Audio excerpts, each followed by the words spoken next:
Сәлеметсіздер ме, құрметті оқушылар? Біздің бүгінгі сабағымыздың тақырыбы амоним дегеніміз не? Сабақтың мақсаты: сөз мағынасымен жұмыс істеуді үйренемін, мәтін мазмұны бойынша қойылған сұрақтарға жауап бере аламын. 19-шы жаттығу: мәтінді тыңда. Спортпен арнайы шұғылданатын адамды спортшы деп атайды. Олар жеңімпаздарды анықтайтын жарыстарға қатысады. Басты жарыс Олимпиада ойындары. Қазақстан өзінің Олимпиада чемпиондарын мақтан етеді.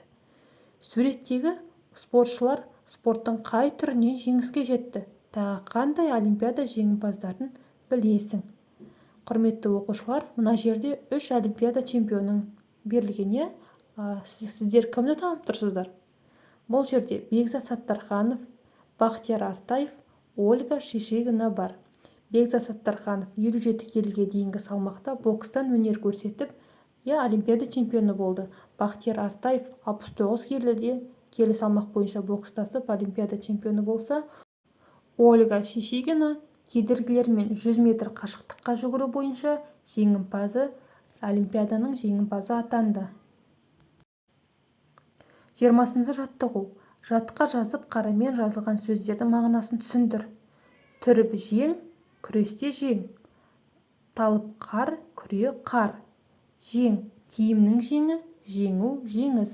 Қар, қолдың қары, ақша, қар. 21-ші жаттығу: өлеңді көшіріп жаз. Шақырады шымбұлақ, аппақ-аппақ шын құзы.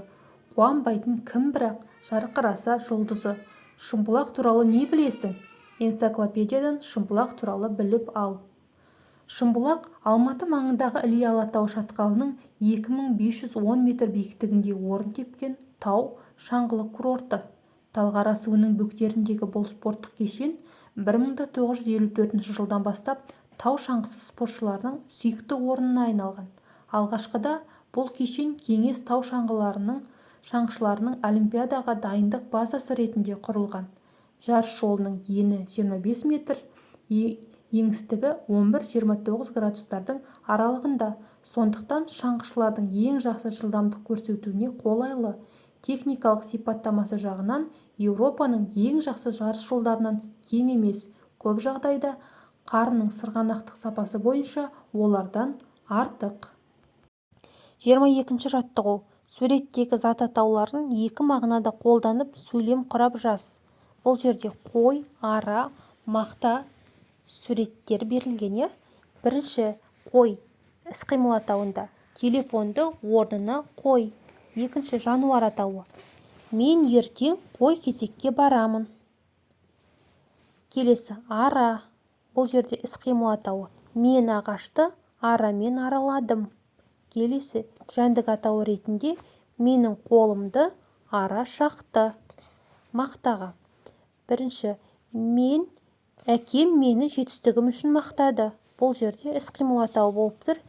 Келесі біздің ауылда мақта өседі. Бұл жерде өсімдік ретінде берілген. Құрметті оқушылар, осымен біздің бүгінгі сабағымыз аяқталды.